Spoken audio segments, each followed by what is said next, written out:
বাড়ির গেটে গিয়া যখন হাত দিছেন দরজায়, আবু জাহেল তাকে দেখে সমস্ত বাড়িতে ভূমিকম্প শুরু হয়ে গেছে। ডাক দিছেন, চাচা বাড়িত নিও। দৌড় দিয়ে আবু জাহেল খেতে বসছিল, খাওয়ানে আসিল, আর আতো দেয় নাই, জুতো হও দেয় নাই। দৌড়ে এসে আল্লাহ নবীর সামনে দাঁড়াইয়া জোর হাতে দাঁড়াইছে, আর থরথর করে কাঁপতেছে। লোকেরা যে নিয়ত বেন দেখা রয়েছি, এটা দেখবার লেগে এই দৃশ্য দেখার জন্য দাঁড়াইছি। না না, লাড়িতে ভিডিও ভিডিও দেখতো। একজন আরেকজনের দিকে তাকায় আর দেখে বলে, দেখো রে আবু জাহেল আমাদের বড় লিডার কেমনে দাঁড়াইছে। কোনদিন মূর্তির সামনে এইভাবে দাঁড়ায় না, আর এইভাবে কাঁপতে কোনোদিন দেখিনি। আমাদের সামনে আসলে বলে আব্দুল্লাহর ছেলে মুহাম্মদকে হ্যান করবে ত্যান করবে। আসলে তো তলে তলে তারা মিল আছে। আমরা মানি দিকেন না, বড় সর্দার না মানলে কি আর সর্দার। চলো যাই, আর আজকে জিজ্ঞেস আল্লাহ নবী ডাক দিয়ে বলেন, চাচা এই লোকটাকে আপনার কাছে কোনো টাকা পাবে? হ্যাঁ, দিয়ে দেন। আবু জাহেল ডাক দিয়ে বলেন, হে মুহাম্মদ, তোমার ডাক শুনে দৌড়ে এসেছি, আমি তো টাকা সাথে নিয়ে আসি নাই, অনুমতি দাও, ঘর থেকে গিয়ে আনবার টাইমটা আমারে দাও। জান চাচা দিলাম, টাকা এনে দিয়ে খাপতাছে। তোমার টাকা পাইছো তো বলে, জি যাও, আমি চাই আমার হতে, তুমি যাও। চলে গেল। সব সর্দার এসে গেলাম করে বলে, আবু জাহেল আজকে সব দেখে লেছি। আরে আবু জাহেল, আমাদের সামনে বলো মুহাম্মদের এন করবে তেন করবে, আর মুহাম্মদের সামনে যেইভাবে করজোর হইয়া দাঁড়াইছ, তর তর করে কাঁপছো, মূর্তির সামনে লাতুজ্জামানাতের সামনে তুমি এইভাবে দাঁড়াও না। কারণ কি? মানি দিকেন না, বড় সর্দার না মানলে কি আর সর্দার। আবু জাহেল ডাক দিয়ে আমনে দাঁড়াই নাই, সিফালিল্লাহ দাঁড়াইছি। সিফালিল্লাহ বলে, সিফালিল্লাহ কি বলে? আল্লাহর সিফা বেটা, আল্লাহর সিফা। আল্লাহর সিফা কি? মুহাম্মদ যখন আমার বাড়ির দরজায় হাত দিছে, সমস্ত ঘরের মধ্যে ভূমিকম্প আরম্ভ হয়ে গেছে। মুহাম্মদ যখন ডাক দিয়েছে, বিকট এমন শব্দ হয়েছে, আমার মনে হয়েছে মুহাম্মদ যে কিয়ামত কিয়ামত বলে শুরুই গেছি। আমি আর দেরি করি নাই, ঘর নিয়ে আমার উপরে পড়ে যায়। দৌড় দিলাম বের হওয়ার জন্য, কিন্তু আশ্চর্য ঘটনা যা দেখলাম, দেখি মুহাম্মদ আমার দরজার সামনে দাঁড়ানো। মুহাম্মদ আমার দরজার সামনে দাঁড়ানো। আমি তাকায় দেখি মুহাম্মদের দুই কাঁধের উপরে দুইটা এত বড় সাপ, হা করে নিচের টুট আমার পায়ের নিচে, উপরটা আমার মাথার উপরে। জিহ্বা বের করে বলে, পয়সা দিবি না ফেরের ভিতরে আইবি? কন্যা সুবহানাল্লাহ। তাড়াতাড়ি বল, ফেরের ভিতরে আইবে না টাকা দিবে? আমি যদি টাকা না দেই, সাপের পেটের ভিতরে চলে যাই, তাহলে এবার বলো তোমরা কি চাও আমি সাপের পেটে চলে যাই? না, তাহলে বেঁচে দাও। ওই যে আল্লাহ নবী কই থেকে দেখবো, এক নবীর কাদের মধ্যে সাপ হইতো, কই থেকে? নবীর কাদের মধ্যে কোনো সাপ নাই, কিন্তু আল্লাহ দেখাইছেন মুজিজা। মুজিজার ঘটনা যদি বলতে যাই, আজকের রাত্রিতে শেষ করা যাবে না। অনেক মুজিজা দিয়েছেন বিশ্ব নবীকে। নবীজিকে ডেকে বলেন, ও মুহাম্মদ, আপনার দাওয়াত গ্রহণ করতে পারি, আমার মেয়েটা যদি কবর থেকে জিন্দা হয়ে কয়। আল্লাহ নবী ডাক দেওয়ালেন, মেয়ের কবরটা দেখায় দাও। এই যে আমার মেয়ের কবর। কবরের পাশে গিয়ে বললেন, কুম্বিনিল্লাহ, আল্লাহর হুকুমে ওঠো। আল্লাহ মাটি সরাইয়া দিছেন। মেয়ে কবর থেকে উঠে আর বলে, লাব্বাইকা ওয়া সাদাইকা ইয়া রাসূলুল্লাহ। আকাশের নিচে জমিনের উপরে আল্লাহ এর চাইতে শ্রেষ্ঠ এই পৃথিবীতে আপনার চাইতে আর কাউকে বানায় নাই। এই মুজিজাগুলো যদি বলতে যাই, কয়েক হাজার মুজিজা লিখেছেন এক কিতাবে, শেষ করা সম্ভব নয়। রাখলাম মুজিজা। এরপরে হইল ওয়াফাতুন নবী। নবীজির জিন্দেগির একটা অংশের নাম ওয়াফাত। এটাও যদি সুযোগ পাই শেষে বলবো না, নবীর ওয়াফাত হয়েছে না?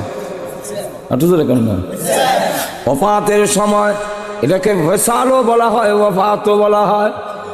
আমার কাছে এই কিতাবও আছে, সিরাতুন নবী ওয়াসালুন নবী সাল্লাল্লাহু আলাইহি ওয়াসাল্লাম। আমার লাইব্রেরি জমা আছে কিতাব, বেশি না হলে দেখতারেন। অনেক কিতাব খালি সিরাতের উপরে, কথা বুঝছেন? ওয়াসালুন নবী সাল্লাল্লাহু আলাইহি ওয়াসাল্লাম, বিশাল রাসূল পৃথিবীর থেকে বিদায় হয়েছেন। আমরাটা ইন্তেকাল, রাসূলেরটার নাম হইল বিশাল। রাসূল পৃথিবীর থেকে খালি শুধু একটু বিদায় হয়েছেন, খবর রাখার পরে আল্লাহ আবার রূহ ফেরত দিলেন।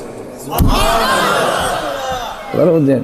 এটা যদি সময় পাই পরে এই সম্মুখী ঘটনাগুলো ঘটলো, এটা পরে বলবো যদি সুযোগ পাই। রাজি আছেন? আরো ধরে রাজি আছেন? তাহলে এখন আসুন একটু একটু মিলাদও যাই। আমরা বলেন, দুনিয়ার মানুষ, আমার ছেলের জন্মের সময় কি হয়েছে শোনো।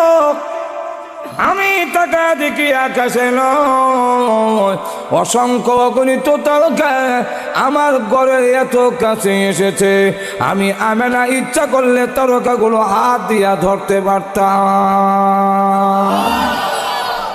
তাফসীরে নূরুল কোরআনে এই আনছেন হযরত আব্বাস রাদিয়াল্লাহু আনহুর কথা, যে উনিও বলেন, আমি ধরে গেছিলাম আমার বাতিলে দেখতাম, গিয়া দেখি সান এত কাছে, সুবে সাদের সময় সে তো সানটা এখন রয়েছে।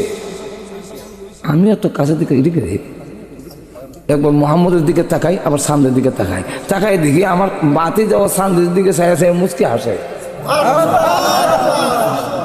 ডাইনি ভাবে মাথা নাড়াইলে আকাশের সান ডাইনি ভাবে। অতভাগ হয়ে গেলাম, কারে জিগাইতাম রে, কেরাই আমার জব দিব। ইসলাম গ্রহণ করে ডাইরেক্ট রসুলের দিকে। হুজুর, আপনি যেদিন পৃথিবীতে এসেছিলেন, আকাশের তারকা এত কাছে কেন এসেছিল? নবী গো, আপনিও তাকাইছিলেন, চন্দ্রের দিকে হাসছিলেন এবং ডাইনি ভাবে মাথা নাড়াইলেন। আকাশের চাঁদ ডাইনি ভাবে নড়লো কেন? আল্লাহ নবী ডাক থাকো, যা দেখেছিলেন ঠিক দেখেছিলেন। এর কারণ হইল, পৃথিবীতে যত সন্তান আসে প্রত্যেক সন্তান কান্দে, আমি যাতে না কান্দি আমার আল্লাহ আকাশের চাঁদ পাঠাইছে আমি মুহাম্মদকে আনন্দ দেওয়ার জন্য। সিরাত ইবনে হিশামের মধ্যে আনছেন, আল্লাহর রাসূল যেই সময় শুবে সাদিকের সময় আসলো, ওই সময় ঘরের ভিতরে অন্ধকার থাকে। শুবে সাদিকের সময় দরজা খুললে বাইরে বর্ষা, ঘরের ভিতরে আন্দাজ। একটু জোরে কর না। এমনি তাকায় দেখি সারা ঘর আলোকিত হয়ে গেছে। যেই দাসী উম্মে আইমন করে নিছে, তার চেহারা পর্যন্ত আমার ছেলের আলোতে দেখা যায়। আমার ছেলে দুনিয়াতে এসে সাজদায় পড়ে গেছে। মাটির মধ্যে কাবলা দইলা এক মুষ্টি মারি এনে উপর দিকে ছুঁড়ে মেরেছে, আর তার জবান দিয়ে মহান আল্লাহর প্রশংসা বের হয়ে গেছে। এখন লক্ষ্য করে দেখেন, আমার আল্লাহর নবী, বিশ্ব নবী আলোকিত হয়ে গেছে। আওয়াজ করে একদম বলেন, উম্মে আইমান গো, ধরে রাখ আমার ছেলের আন্দারি লোকে, আবার আন্দারি গেল কেন? উম্মে আইমান একদম, আমি না, তুমি বলার আগে তোমার ছেলে আমার করে নেই, এই জন্য তুই অন্ধকার হয়েছে। কষ্ট কি নাই নিলোকে ওই সময় জিন ভূতের বড় অত্যাচার। আমেনা ভাবলেন জিন্নাতে নিয়ে গেছে, কান্না শুরু করলেন, প্রভু গো ভাগ্য গুণে পেয়েছিলাম, ধরে রাখতে পারলাম না। এমনি শুনে গাইবে আওয়াজ আসছে যে আমেনা গো তোমার ছেলেকে কেউ নিবে না, নিতে পারে না, তোমার ছেলেকে কেউ কিচ্ছু করতে পারবে না, তার জিম্মাদার স্বয়ং আল্লাহ। আমেনা কোথায় গেছে জানি? সারা পৃথিবীর মাখলুক গুলো দরখাস্ত করেছে, দিনে বলে প্রভু গো বিশ্ব নবী যিনি হবেন দিনের মধ্যে পাঠাও, আমি দিন গৌরবান্বিত হব। রাত ডাক দিয়ে বলে আল্লাহ আমার রাত বানাইছো, এমনি আমার কেউ দেখতে পারে না, চোর দেখায় সাপ বিচ্ছু সবগুলো রাইতে, আল্লাহ রাইতের মধ্যে মুহাম্মদকে পাঠাও যাতে আমি সম্মানিত হতে পারি। যেরকম ঠিক আল্লাহ রাব্বুল আলামিন দুজনের দরখাস্ত মঞ্জুর করে এমন এক সময় বিশ্ব নবীকে পাঠাইলেন যেটা দিনও না রাইতো বলা যায় না। অসংখ্য গণিত মাখলুক গুলো দরখাস্ত করেছে বিশ্ব নবীকে দেখার জন্য। ও আল্লাহ বিশ্ব নবী রাহমাতুল লিল আলামিন যেদিন দুনিয়াতে আসবে, আল্লাহ গো যেই নবীর খাতিরে আমরারে বানাইছো এই নবীর একটু দেখাও। আল্লাহ রাব্বুল আলামিন তাদের দরখাস্ত মঞ্জুর করে সিরাতে ইবনে হিশামের মধ্যে লেখে আল্লাহর নবীকে ফেরেশতার কোলে উঠাইয়া ও আমিনা মাশরিক থেকে মাগরিব, প্রাচ্য থেকে প্রতীচ্য, পূর্ব দিক থেকে পশ্চিম দিক পর্যন্ত তাম দুনিয়া ভ্রমণ করাবার জন্য পাঠাই দিছি। কিছুক্ষণ পরে আবার তোমার কাছে পৌঁছে। এই ঘটনা কেন ঘটলেন? এগুলার নাম হলো দালাইলুন নবী। এই ছেলে তো সাধারণ ছেলে না, নবী হবে রাজি না। এখন আসুন মিলাদুন নবী, যা কিছু বসছে, যা কিছু আলোচনা, ওইটার নাম হলো মিলাদুন নবী। এটা আলোচনা করলেও সোয়াব। মিলাদুন নবী কি? মিলাদ হইল শুনেছি হাদিসে দেখিলে আপনাকে যে বান্নার গোনা জাজিয়ে পড়ে হাবিবাল্লাহ দাউজিলা ফি খাইয়া যাইয়া। ইনার নাম মিলাদ না। মিলাদের আলোচনা করা মুস্তাহাব। আর তো জোরে কম। আর রাসূলের সিরাতকে অনুসরণ করা উম্মতের জন্য ফরজ। কথাটা বুঝছেন? আর মিলাদের আলোচনা করা মুস্তাহাব, করলে সওয়াব হবে। রাসূলের জন্মের সম্পর্কে আলোচনা করলে শুনলে সওয়াব আছে, কিন্তু পালন করণ যেত না। আর সিরাতুন নবী পালন করা যায়। আর তো জোরে কম। রাসূলের জীবনের মধ্যে নামাজ নাই? আর তো জোরে কম। আমরা নামাজ পড়ন সুন্নাত না ফরজ? রাসূলের জীবনে তো রোজা নাই, পর্দা নাই। তা আমরা দিয়ে আশিক রাসূল পর্দা মানে না। এগুলো হিসাব বেদিন তো খাও টিভি নরমা টিফা খাইলে ভালো লাগে। যেরকম ঠিক কিনা? যেই পীর পর্দা মানে না, মুরিদ নিয়ে দিয়ে ভাও টিফা, এটা যে বলল মিস্টার ইবলিসের মধ্যে কোনো সন্দেহ নাই। জামাই যাতে মিলে তাহলে নাই, জামার ধরে যাতা না, হের দ্বারা থাকতো কিন্তু বদমাইশ চিন্তা করে। জামাই যখন বাদ দাও না গো, বাদ দাও হলো না, তোমার আত্মকিত অবশ্যই গেছি। আপনারা কাছাই তো আইসেন, কাছাই তো বালা কাছাই, কিন্তু ঢুকে দেবো গা সুযোগ পাইলে। আরো তো এখন সতর্ক না থাকলে ঐতিহ্যবাহী একটা গ্রাম কাছাই, যেরকম ঠিক না ঠিক না। আলিম ওলামা, কথা বুঝছেন? আলিম ওলামা আব্দুর রহমান নূরী, আব্দুল ওয়াহাব সাহেব দামাত বরকাতুহুম, তাজউদ্দিন রহমাতুল্লাহ আলাইহি সহ বহু আল্লাহর ওলিরা মাটির গুমায় আছে। এদের প্রচেষ্টার কারণে বেদাত মুক্ত একটি গ্রাম কাছাই গ্রাম যদি সতর্ক না থাকা হয়, বন্ডরা ঢুকে যাবে ঈমান আমল নষ্ট করার জন্যে। বন্ডতে বুঝবেন কেমনে? বুঝলে এইটা দি পর্দা করে না, মুরিদ যে দিলে বই আট মারে, একটু জোরে কন না। শরীয়তের বিধান যদি না মানে বুঝবেন এটা হলি না। জোরে কোন ঠিক কিনা? আর জোরে কন। একটা হইলো গণনা কমে মনে করেন ফিরে গেছে দাদা দাদাকে গো আইস না নজর এখন ঠিক না। আমরা দেশে তো আইন কানুন বুঝে না, দুপুতে সামনে ফিরে আর একটা হইলো ইচ্ছাকৃত ভাবে লইয়া বইয়া ওখান টিপা দাও, তেল দাও, গোসল খান করাইয়া দাও। এ যে বদমাইশ, এটার মধ্যে কোনো সন্দেহ নাই।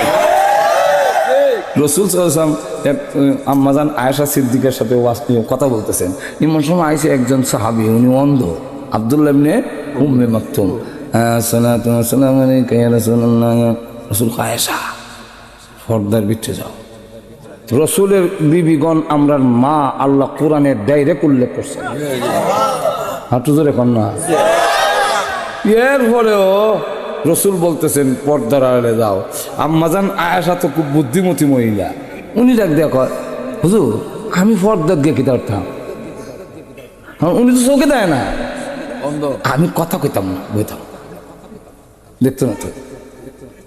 রসুল বলেন আয়েশা তোমার না বেটা দেখতো না, তুমি যে দেখবা। চিন্তা করছেন? আরে এখন মারিফত বিলে, মারিফত, এটা মারিফত না মরবার ভত। যাই হোক, এখন আসুন রসুল সাল্লাল্লাহু আলাইহি ওয়াসাল্লামের মিলাদুন নবী পালন উদযাপন তো করার কোনো সুবিধাই নাই, মানে আলোচনা করা সওয়াব। আলোচনা করা কোন জাতের সওয়াব? মুস্তাহাব। কোন জাতের সওয়াব? মুস্তাহাব। আর সিরাতুন নবীর আলোচনা করা এবং পালন করা ফরজ। কথা বুঝছেন? ফরজটাই কইলাম, রসুলের সিরাতের ভিতরে ফরজ আছে, ওয়াজিবও আছে, সুন্নতে মুআক্কাদা আছে, তো ফরজটাই ধরলাম। তো রসুলের সিরাতকে অনুসরণ করা উম্মতের জন্য ফরজ আর মুস্তাহাব। এখন মুস্তাহাব দর্শি আর ফরজ। মিলাদুন নবী পালন করার জন্য আমরা মিলাদের কথা বলেন, সিরাত না তাহলে কেন বিলা সিরাত গেল তো নামাজের কথাই, সিরাত গেলে কেয়ার কথাইব, নামাজের কথা আসবে, পর্দার কথা আসবে, এটা বাদ দেন। মিলাদুন নবী যেহেতু ইতা নাই, জোরে কোন না মুস্তাহাব, তাহলে এই ফরজ ছেড়ে দিয়া মুস্তাহাব লইলে এই মুস্তাহাবের সওয়াব পাওয়া যায় না, ইয়াদ রাখতে হবে। জোরে কোন ঠিক কিনা? নাভির থেকে নাভি সহ আডু পর্যন্ত ঢেকে রাখন কাপড় দিয়া সুন্নত না ফরজ? যখন ঠিক না। আর মাথার মাঝে ফাঁকরি বান্ধে সুন্নত, মুস্তাহাব সুন্নত, মুস্তাহাব সুন্নত। আর এটা বান্ধলে 70 গুণ সওয়াব আরো বেশি হওয়া যায়, নামাজ পড়লে 70 গুণ সওয়াব বেশি। এখন একবার মসজিদে গেছে, আরে ফাঁকরি জানো এবার লঙ্গি যখন আছে অত বড় সবটা ছেড়ে দিই কেমনে, লঙ্গিটা টান্দা খুললা মাথা বান্ধেলিছি। এবার আমি আপনাদের জিজ্ঞাসা করি, বেটার সুন্নত মাথাত আসেনি না বিলে ফাগরি বান্ধে আছে নাই কেমনে? সুন্নত তো বান্ধা সব আসেনি, সব হবনি। লঙ্গিটা করলে মাথা ফাগরি বান্ধলে সব হবে তো নামাজ পড়লে কেন? আর এখন কি নাই? ফরজ না থাকলে মুস্তাহাব থাকলে তেমন সব থাকে না। সিরাতুন নবী যারা পালন করবে না, মিলাদুন নবীর আলোচনা কিয়ামত পর্যন্ত করলেও কোনো সওয়াব পাবে না। আপনারা কাছারের বাজারে দেখুন মাঝে মাঝে কেসকি মাছ, গুড়াগাড়া মাছ উঠে বাগা হিসাবে গেছে না।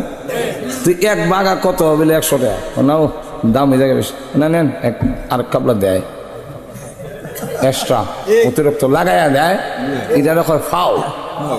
হাঁটু তো দেখুন না, এটা কিন্তু পয়সার বাইরে ফাও। বাগাটা 100, এটা ফাও। যেরকম ঠিক না? এক সালাক্কার বা হে দূরে বয়ে বয়ে দেখে যে আমার করে 3 জন কম, 10টা দোকান থেকে 10 মাস ওলার থেকে যদি আমি 10 খাবলা নেই, তে তো আমার আর বাগানে উনি লাগে না। 3 জনের ঘরে তো যথেষ্ট। এমনি গিয়া হয় কইও ভাই আমি তো ভাগা নিতাম না, ওই যে লাগায় একটা ফাও যে দেও এটা আমারে দিলাম। মাছওয়ালা কয় সালাইকার বা এই ফাওটা বাগার সাথে ফিট করা, কার সাথে ফিট করা? বাগার সাথে ফিট করা। বাগা নিবা, হাও হইবা। বাগা নাই, আপনাদের ওখানে হাওয়া নাই। যেমনি ভাবে বাগার সাথে হাওড়া ফিট করা। ও মিলাদুন নবী ওয়ালারা, আপনারা জেনে রাখেন, মিলাদুন নবীর সব সিরাতুন নবীর সাথে ফিট করা। সিরাতুন নবী অনুসরণ করবা, মিলাদুন নবীর সব পাইবা। আর সিরাত বাদ দিবা, মিলাদুন নবী পালন করলেও সব পাইবা না। আমরা যারা সুবিধাবাদী, এরা চায় মিলাদুন নবী থাকলে ভালো, সিরাতুন নবী যাইতে রাজি না। এখন আসুন, মিলাদুন নবী যা কিছু বসছে, যা কিছু আলোচনা, ওইটার নাম হলো মিলাদুন নবী। এটা আলোচনা করলেও সোয়াব। মিলাদুন নবী কি? আল্লাহ নবী বিশ্বনবী রাহমাতুল লিল আলামিন দুনিয়াতে আসার সময় যা কিছু ঘটেছে, এগুলা দুনিয়ার কারো জিন্দেগিতে ঘটার মতো নয়। ঘটবে, আমল করা সম্ভব না, ঘটানিও। এক নম্বর হারা লক্ষ্য করে দেখেন, আল্লাহ নবী এই কথা বলেন, উনার মা আমেনা বলেন, আমার সন্তান যখন পেটের ভিতরে গেছে, সন্তান পেটে গেলে বলে বমির ভাব হয়, আস্তে আস্তে ওজন শরীরের বেড়ে যায়। আর আল্লাহ নবীর মা আমেনা উনি বলেন, আমার ছেলে পেটে যাওয়ার পরেও আমি ঠার পাই নাই, বমির ভাব হয় নাই, আমার শরীর বার হয় নাই।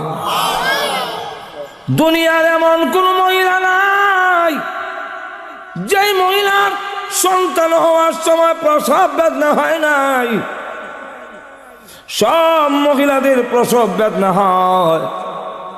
প্রসব বেদনা না হইলে ইঞ্জেকশন দিয়া বেদনা উড়াইতে হয়। আমরার কাছেও আইলে একটু হানি ভরা দিন বলে গেলে বলে উঠে না বেদনা, তখন আমরা ওই আয়াত ছড়া ফু দেই যে আয়াতে বললে বেদনা উঠে। ভাইয়েরা আমার লক্ষ্য করে দেখেন, বেদনা হয় না এমন কোন নারী নাই।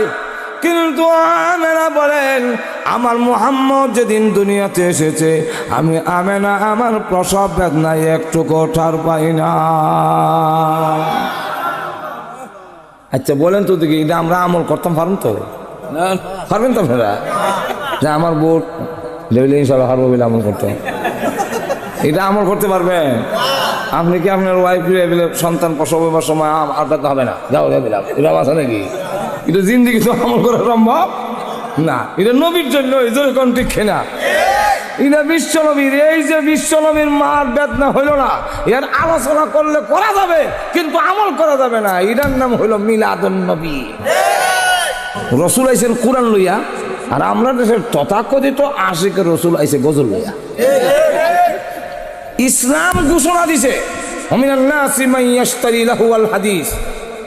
তাফসীরে রুহুল মানিতে আনছেন, মুসলমানের জন্য গজল বলো, নাচ বলো, হাম বলো, সঙ্গীত বলো, গীত বলো, সবগুলো তোমার জন্য জায়েজ না।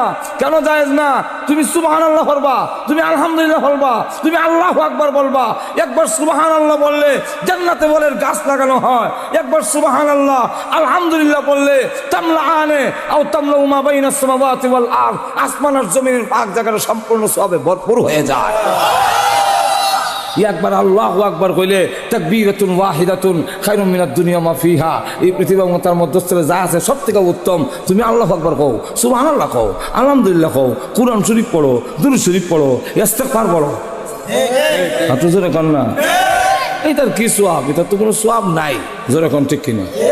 এর লেগে এখানে লেখছেন সঙ্গীত পর্যন্ত নিষেধ। হ্যাঁ, আপনার একটু মজা লাগে না? মজা লাগবে লাগে, একটু মজা। আচ্ছা যাও, একটু মজা দাও লাগাইতা। এ দুনিয়া যতই দেখো, মনে আছে নি? আপনা